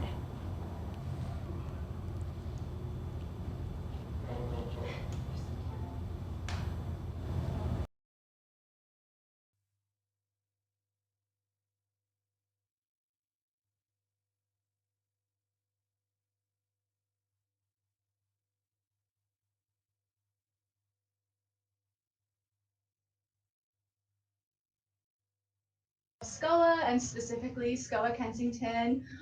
Thank you for spending some time with me and the other guests tonight. It's been so great just to talk really a lot about self-care and a lot of those topics that are so important to us as women, but also as a lot of busy mothers who I know are here tonight. I just want to start by kind of talking about like the reason why I got into skincare. And really, like, I got into skincare because I had a strong desire to help and support women. I originally was in university doing kind of what I thought was right for me to do to get a good job so I could have enough money so I could kind of, have that life that everyone thinks they should have. And I decided that, I wanted to quit that and follow a passion into skincare, into aesthetics, into self-care, and help other women who were really struggling with that. going forward. So thankfully SCOA has the same goal and we were able to find each other. SCOA really, we focus on personal training for the skin. So we have a whole range of products, one of which is in the box tonight. We also have a full facial spa. So we're treating and specializing in facials and skincare for anyone who comes in our doors. So if you have the box tonight and you're wanting to follow along, you can definitely apply this enzyme mask now or later, and I'm going to walk you through how to do that. Each of these segments are 15 minutes, which is really great because the enzyme mask only takes 15 minutes to apply and exfoliate your skin. So if you have the box, all you have to do, I would recommend doing this on clean skin, of course. So don't put this over makeup. Make sure you wash your face, you tone your skin. But once you have that mask all ready to go, all you have to do is open it up. It's a very nice like gel liquid, so it's not going to go everywhere. It's going to be nice and gentle on your hands. You can take some and really focus on applying all around your skin. So just applying on the forehead, on the nose area here, applying on the cheeks and down to the chin, especially if you're someone who is dealing with any maskne. I know a lot of people are dealing with that right now. And this gentle exfoliant is going to help remove any dead skin cells on the surface that are causing clogged pores, maybe causing some blemishes. Maybe you're dealing with dull and flaky skin in the winter. It's really going to help exfoliate and give you that glow that everyone is really wanting right now. So this enzyme mask in particular, it basically has papain, which is papaya enzyme, and that enzyme is what is gently going and exfoliating the skin. So it's really safe for anyone who is looking for a gentle exfoliant. I know a lot of moms are really cautious about what they're putting on their skin. And it's really good if you have more sensitive or sensitized skin, which is great. So definitely feel free to sit, enjoy the enzyme mask. I know a lot of the speakers were talking about being mindful and taking a moment of maybe meditation, maybe taking a moment of reflection. You know, I love applying this mask, taking that 15 minutes of time and just spending it on me. Maybe spending that time, you know, taking a moment for myself that I don't have in the day otherwise, and then going in and washing that off. Now, that being said, with exfoliants, you do generally want to be careful. Of course, you don't want to exfoliate the skin and forget about it, and then people have horror stories about dealing with a chemical burn. The good news for busy people is that this mask is going to self-neutralize. So if you accidentally leave it on for over 15 minutes, you're totally good to go. It's going to basically stop exfoliating at that point, and you can wash it off with warm water. You can even use this nice towel in the box to just remove it very easily for you. Besides that, I really wanted to talk about, you know, some tips and tricks for busy women and busy mothers about skincare, because a lot of people really don't think that they have the time or energy in their day to, you know, take a little time for their skin. I know a lot of moms are, you know, working so hard, and I always like to say, if you can take even 5 minutes out of your day in the morning and 5 minutes out of your day in the evening, that's a perfectly great skincare routine. I know online there's a lot of trends going on Instagram, on TikTok, that are really, they seem complicated. I'm like, okay, I need like 15 different steps in order to get my skincare routine done. But as a skincare professional, I can tell you, really all you need for a basic skincare routine is 3 simple steps. Number 1 is going to be cleansing your skin. Number 2 is going to be toning your skin with a toner to balance the pH. And number 3 is going to be moisturizing your skin. So I'm going to break those down onto why we're going to do them and how often we're going to do them, and just talk about why those are important to maintain your skin. Number 1, cleansing your skin. That's the first step of your routine, and the reason why is because it's really important to get off any, you know, makeup, any debris, sweat, oil, or even with wearing the masks. If you have a lot of sweat from the mask on your skin, it's really important to clean that off. I like to recommend using a cleanser based on your skin type. So if you have more of a dry skin, you can use a more, you know, creamy cleanser. If you have more of oily skin, I recommend using a gel cleanser, something that is going to really just cleanse the skin without stripping. Ingredients that is good to avoid for these type of cleansers would be sodium lauryl sulfate.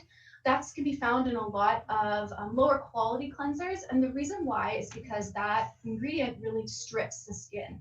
So you're not only like cleansing, but you're actually just really irritating the skin. So try to look for a cleanser without that ingredient.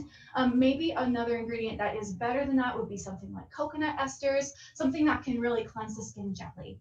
After your cleanse, I recommend going in and doing a tone. And a lot of people are like, this is such a frivolous step. Like, why do I need to use a toner? I feel like it's not doing anything. But the reason why is because when you're cleansing your skin, basically the pH is taken to a level that is not our neutral state. So we're trying to bring back that pH to just more of a neutral state that can accept the products and allow your other products you're using in your routine, maybe that's a sunscreen or a moisturizer or a mask like this, to work as effectively as possible. Basically, that toner, you can also have something in there that's more multi-purpose, which is really great for busy people. So maybe your toner has a little bit of glycolic acid to help exfoliate, or maybe your toner has a little bit of bearberry. That is a really great ingredient for just going in and helping with oil production, something that can be really multi-purpose for you. And this is a very quick step that really doesn't take a lot of time, which is really great. All you have to do is, if your toner's in a spray bottle, you can spritz it all over your skin. If your toner is in more of a bottle that you can pour out, or a pump, you can put it on a cotton round or put it in your hands and just pat that right directly on the skin. And it should take genuinely about 30 seconds to do. The last step in a really simple skincare routine for moms, that's going to be something that is moisturizing. During the daytime, I always recommend protecting your skin with SPF. Even if you're not going to be actively in the sun, there's a lot of sun exposure we get that can contribute to both burning and damaging the skin, as well as actually skin aging, which I know so many people are trying to prevent. And a really easy way to prevent skin aging is just going in and treating with an SPF when you're younger and when you're trying to be more preventative, instead of going in and fixing kind of wrinkles and fine lines later. For evening time, just a simple moisturizer is going to be fine. That's going to basically lock in to the skin and lock in moisture, which is really important, especially in a dry climate like Calgary, where a lot of people are dealing with like dry, flaky skin, or maybe the dryness of their skin is even causing some acne because their skin is imbalanced. So definitely I would recommend that really simple routine if you are someone who is trying to find balance in your skincare. And as well, some other tips and tricks I have for busy people is going to be using multi-purpose products. I know I touched on this earlier with kind of talking about those toners, but if you can find something that's going to do two things in one for you, that's another step that you don't have to incorporate into your skincare routine, which is super great. Like this whole routine should take about, honestly, like 5 minutes in the morning and 5 minutes in the evening. So if you can have maybe a cleanser that exfoliates, or maybe, like I said earlier, a moisturizer that also has your SPF in it, or maybe something that is super simple for you to use, so you actually are able to use it and don't have it sitting in your bathroom counter. That's going to be a really great way to save time and allow you to really take that moment for self-care during the day. Another thing which I always recommend is like going for a skincare treatment. And this is a great way to be mindful about self-care.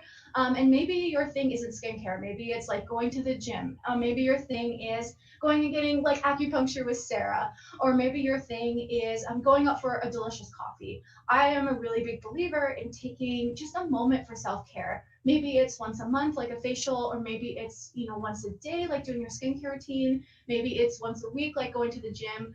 Those things, I think everybody deserves to take moments of peace for themselves, and be really mindful about caring for themselves. So I know that I have a lot of clients who come in and they really just felt like before they didn't have time at all for themselves, but now they actually like schedule that one appointment during their month or during their week to really just take that time for themselves. And in turn, scheduling that appointment is really going to just make them feel better throughout the rest of the week, the rest of the month, make them feel like they've really taken time to care for themselves. And I like to tell my clients, you can't really care or have capacity to care for other people if you're not caring for your own self. I know mothers especially are some of the most giving and caring people. They will do anything for not only their children, but also their communities, their families. I know so many kind and generous mothers who are here today at this event who are really spend so much time and energy on others. And I'm so glad that everyone is spending a little bit of time and energy on themselves tonight, just to really focus and give yourself some self-care.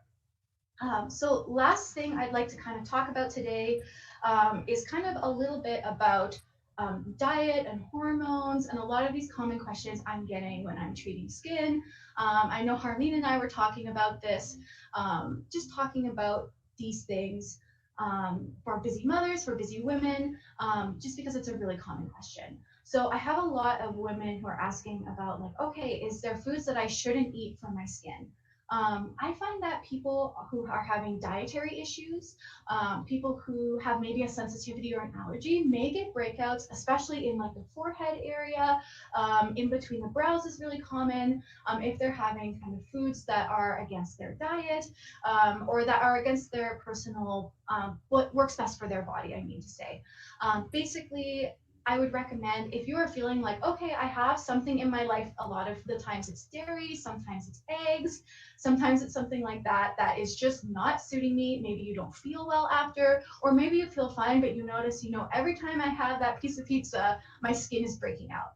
I always recommend, you know, maybe take a week or take a month and remove that food from your diet and see how that goes.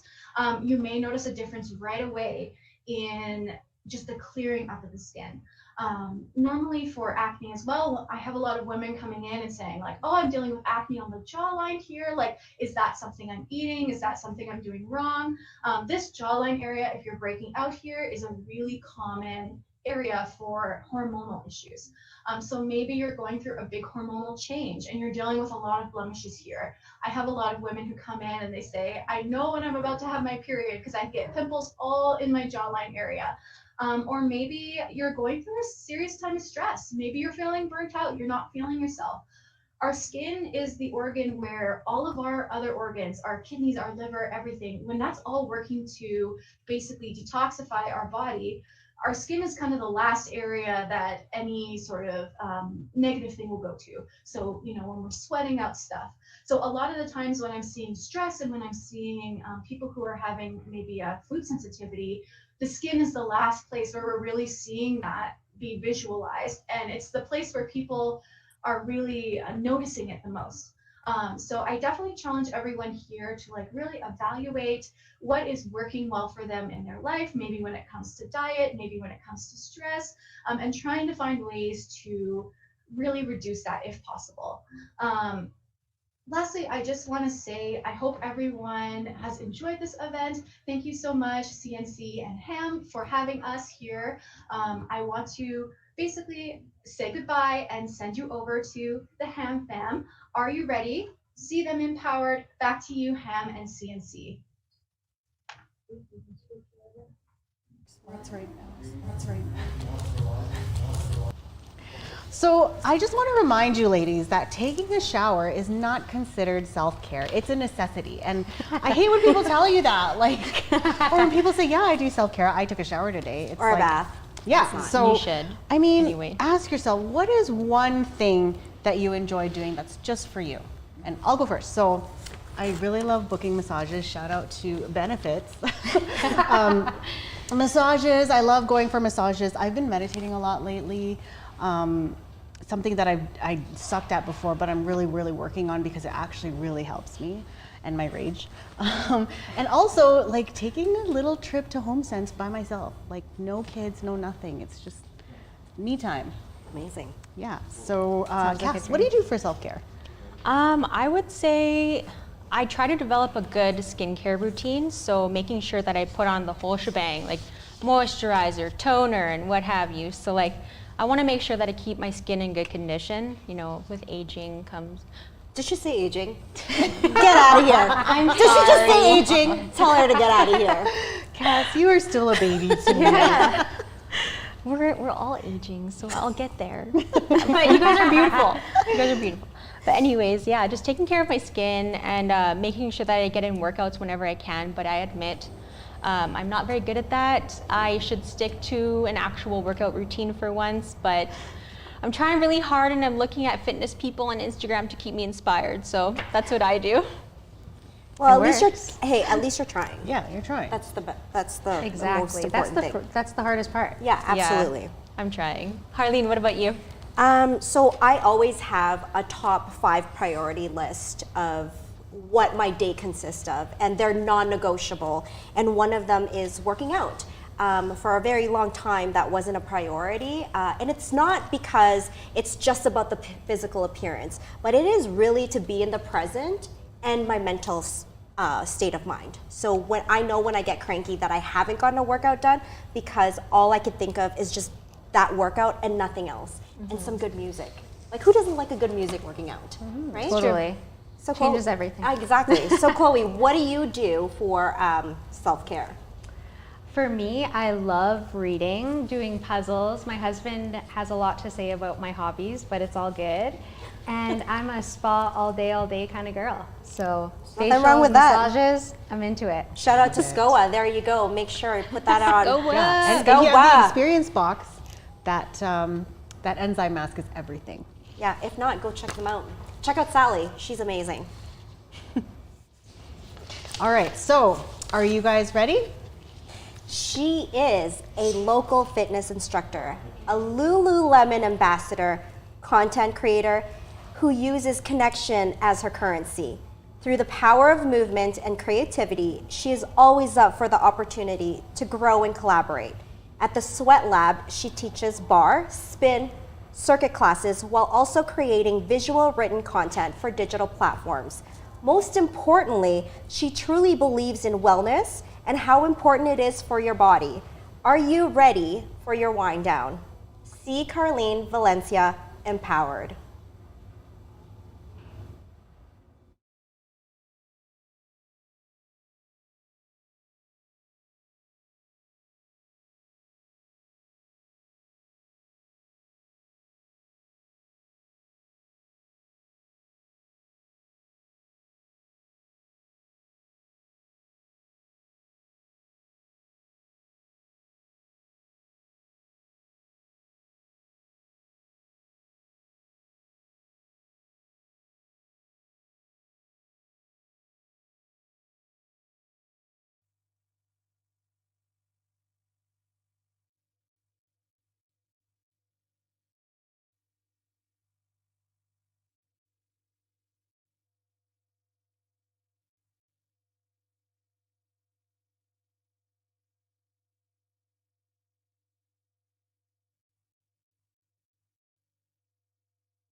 The last one?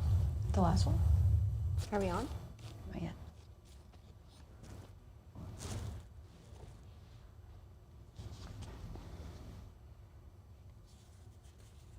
Sorry guys, we were just running into some technical difficulties there, but the team is fixing it, so just hang tight. So why don't we do this? So why don't we give away a prize Yes, right let's now? do it. Right now. Hey, thank Let's you do for this. sticking around. Yeah. So let's do a draw. So if you were registered for this event, we actually entered your name in a draw, and I guess we'll give something away right now. All right. So what's this one for? So Chloe, what's this prize? So the first prize is actually a complimentary 20-minute mini photo session with Radman Creative. Shout out Chloe's husband. Yeah. Shout out. And please don't drop it. Okay, who is the lucky winner?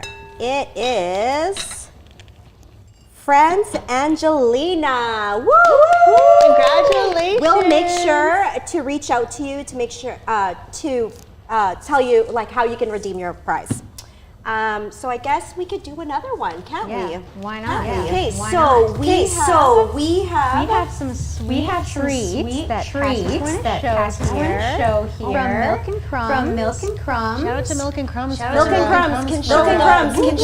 Can you come over here? Can you come over here? This the owner of Milk and Crumbs. Say hi to Nikki. Show everybody your box. You gotta walk up. Show them your box. Show them your box. Model it, girl. Model it, girl. Model it.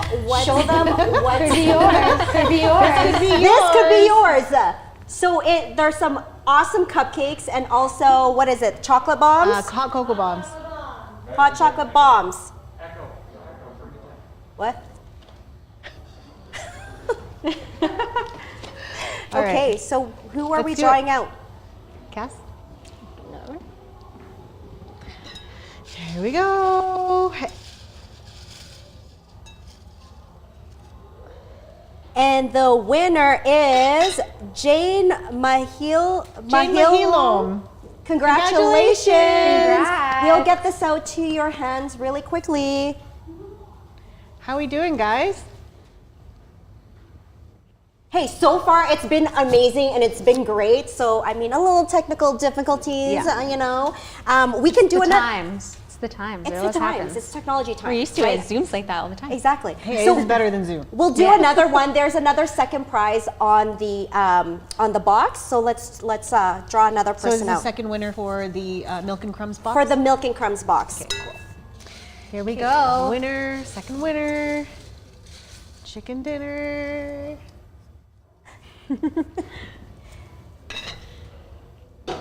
Bernadette Catalos. Catalos. Yeah, congratulations. Congrats. Woo, woo. We'll get this out to you as quickly as possible. But again, I think we should really talk about all of our speakers and as well as our sponsors that has made this possible. We really want to thank, again, Studio Luma. So if I'm missing anyone, please jump in. So we want to thank our creative director, which is Brian Pham. We have AJ, Maddie, and we have Ivan Lam. We also have Tony, can't pronounce his last name. And we also have the Studio Luma girls, which is Christina Chow. Oh, we've got Leela. Oh, Leela, sorry, we've missed Leela. And we have the Studio Luma ladies, which is Katrina Lubiano, which is Friday Junior. I'm so sorry. And Christina Chow and also Miriam Akbar. So we have some amazing talent that's coming here. We want to thank Natalie too. Natalie's always Shout here. out, Nat. Nat Fajardo. For literally everything, like from telling me my hair is out of place to telling me what flavor bubble tea she's drinking for the day. Giving us tea, like literally, she's just there all the time. Food, yeah. I love it. Bring us food. It came here on the wrong day. All right. So guys, what are certain things that you guys have been making now that you guys are at home? Like during the pandemic, is it hard to like go for dinner and make dinner because you're working from home? Oh, I've been following a lot of recipes from Half Baked Harvest. I love her so much. And if you go to her Instagram feed, Half Baked Harvest, everything is so tempting. I send it to my sister all the time. Yes. What recipe, like what's like one of your favorite recipes that's on there? And how long does it take? Is it easy? Like for me, if it's too overly complicated, even if you have that, I'm just like, nah, it's not happening. It can be complicated for sure. Yeah, she uses a lot of ingredients, but she makes a really good pad thai. Depends how ambitious you're feeling that day, I guess. Yeah. She makes really good desserts too. I haven't tried to make them yet, but. All right, we good to go? All right. So again, here's Carlene for your wind down.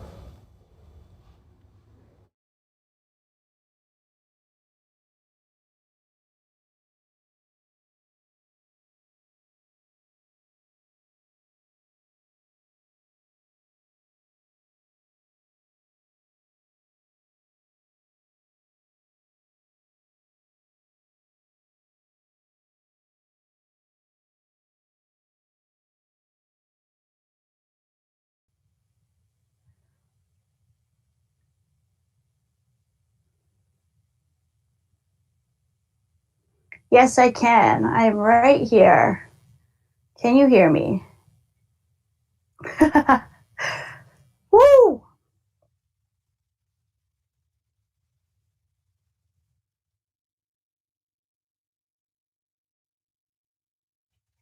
Okay. Thank you guys for being patient. It wouldn't be a virtual hang if something wasn't quite on point. Thank you for having me. I just wanted to take a second and check in. Do a huge presence check. What's your breath like right now? How's the temperature in the room around you? Have you hydrated lately? Are you done your soda? How are you sitting? And have you been in that spot for too long? Do you need to adjust? Have you lit your beautiful Kind Co candle? And if not, I think you should do that right now.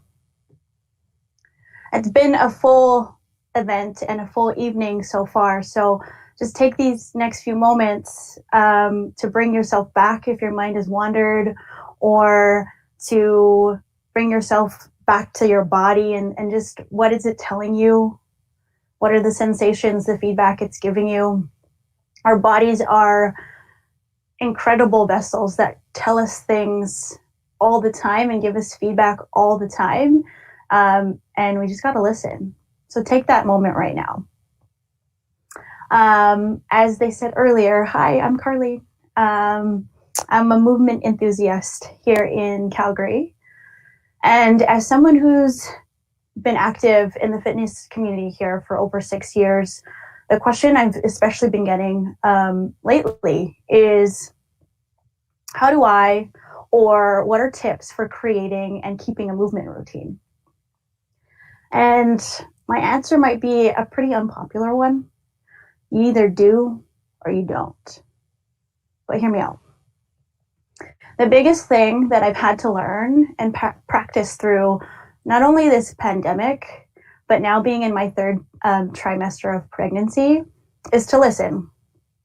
So just like we checked back with our bodies a few seconds ago, that's something that I encourage you to do all the freaking time.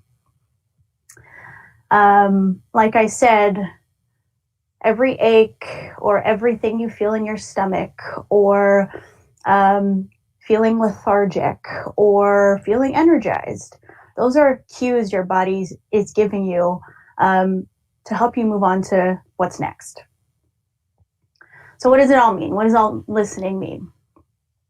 So that moment-to-moment check-in is huge, and really asking yourself, what do you need? What do you need right now to feel optimally you, or optimally Carlene? Being pregnant, lately my answer has been food. So Christina's recipe earlier and that little snack from Cobb's was like, but also that means, what movement do I want and need today? What is my body craving? I truly believe that movement is a mental game. Our bodies, especially as women, are like these amazing vehicles, vessels, things. And especially experiencing pregnancy, I'm like discovering that on a whole new level. But even regardless of what stage of life you're in, our bodies carry so much and can do so much. Remember that. So instead of working out to work out, I used to work out to chase this image I had, or usually like to fit in like my old clothes, or I'd see a picture of myself and been like, okay, yeah, like that's my motivation. But in fact, that was almost kind of detrimental. So now I've started to play by feel. I move because I get to, not because I have to. So take some pressure off the expectations you place on yourself. Who put them there in the first place, really? Renee mentioned earlier about the negative thought spiral a lot of us can go through, especially playing the comparison game. It's human. We all do it. You can be the most mindful person and just like in a snap second, think about so and so doing this, or remember when you used to do that, or even, I wish I was in my 20-year-old body all the time. Or how many of us have said, when I lose this COVID weight, guilty. That's normal. But it's our power of choice to snap out of it, but really recognizing that your body is this protective vessel, and you only have one. It's been through this amazing evolution of you. It's carried and supported you and reacted to every phase of your life, this pandemic included. So your power to create this movement routine that we sometimes think might be the secret sauce to losing weight or feeling better, it just lies with you. So if I had to give tips, here are 3. Start with 10. So a 10-minute stretch or some mobility, a 10-minute core workout you found on YouTube, a walk, 10 burpees, 10 jumping jacks, 10 push-ups for 10 minutes. Once you hit 10 minutes, reevaluate. If that day you just don't have it, you're just not feeling it, hey, you got 10 minutes in and you're better for it. More often than not, that 10-minute mark for me was like the catalyst to keep going. So try 10. I also think that we focus a lot on working out and getting breathless and feeling sore. And not a lot of emphasis is always put on time for rest and recovery. And our muscles need that. They need time to rebuild, repair, so that that work you just put in doesn't go to bad use. So whether that is yoga or meditation, if it's a stretch, or giving yourself permission to take that extra nap, take it. I've always been told you can't pour from an empty cup. So do the things that fill your cup and recharge you. And I guarantee you will feel better for it. Lastly, give yourself a lot of grace. I know a lot of times I've been on this all or nothing mentality of like, okay, well, I didn't work out today and I didn't work out yesterday, so what's the point? There's always an opportunity to jump back on your bandwagon, always. And if we're lucky enough to be given another day, that's your new opportunity. So if you miss a day, heck, even a week, our lives are full. And as women, we do so much and care for so much that, yeah, sometimes movement slips out of the way. And that's okay. Just get back on the bandwagon. That's it. Your bandwagon. So all that is to say, get out of your mind and into your body, because it tells you so much. Okay, enough talking. Let's stretch. I know it's the end of the night. We made it. Here are a couple of easy things you can do for a quick body break. So if you want to follow me and do it, fine. If you want to create space, create space. But here's 3 things you can do in between Zoom calls or when you wake up that hopefully will catapult you to moving. So the first thing is a cat-cow stretch. You can do this, you can get on all fours, do the same thing. Otherwise, find a tall seat, ground your hip bones down if you're sitting, but if you're on all fours, find neutral spine. Wherever you're pushing off of, so if that's the ground, or place your hands onto your knees, I want you to inhale, open up your chest, arc your heart, open it to the sky, let it soar. And then as you exhale, start to contract, pulling your belly button back, rounding your spine, and really feel stretch across your shoulder blades and down your spine. Take another big inhale, up, open up, expand, breathe. At the end of that, when you're full, start your exhale. Do that as many times as you want. Yeah, finish this cycle. Okay, next thing is a figure 4.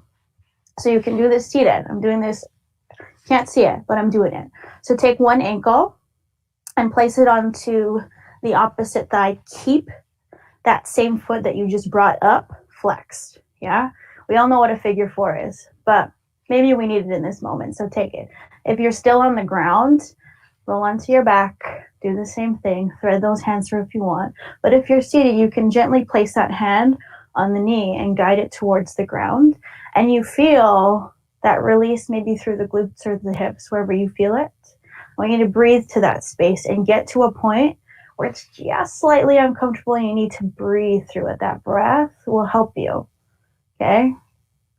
Go ahead if you want to take a couple more breaths here. Switch sides. Yeah? Good. Last thing. So if you're seated or if you're not, come to the edge of your chair. Very edge. Okay? That way your legs, they can come all the way as wide as they want to, and I want you to point your toes out. Okay? If we were standing, and if you're familiar with bar terms, it's kind of like going into a seated second position. And then from here, same thing, tall seat. Take one hand, reach it towards the ground, and use the back of the hand or even the forearm to start to push the knee open. Okay, with your opposite hand, I want you to reach to the sky, expand that chest. Reach the fingertips up, breathe, breathe, breathe, and then see how far you can take this twist. Good. I want you to feel that feeling of expansion with every inhale, reaching the fingertips up, reaching towards the ground down, and then placing a little resistance to that knee. And then if you want to start to reach down even further, go, go, go, go, go, and release to the other side. So what this will do is not only find a little bit of opening through your spine, but really a chance to open up through that chest. We're usually in this contraction pose. Do what you need to do to even yourself out. And then the last thing, let's take a couple of grounding breaths to just finish this whole thing. Yeah. So when you're ready, just like we started with April, ground those feet down. Find those sit bones into your seat. Sit up tall, lengthen, strengthen. The crown that sits on your head, let it shine. If it helps you, place one hand on your belly or even around your ribs, hands around your ribs. I want you to start to breathe towards those hip bones, feeling that 360 breath fill up all the way. As you exhale, start to contract through that core. One more. Inhale fully, completely. Exhale what you don't need right now. Thank you so much. I'm so glad that we were able to connect in this way. Thank you for giving me space to share a little bit of movement. Tomorrow's a new day. Choose you, choose a little bit of movement. Start with 10. If you have any questions on mindful movement or need any resources for virtual sweat classes, I'd love to share. So please find me on Instagram at Carlene Sampson. I'd absolutely love to connect. So here it is. We're going to take you back to the studio with the ladies of Heart as a Mother and CNC. Have a good night.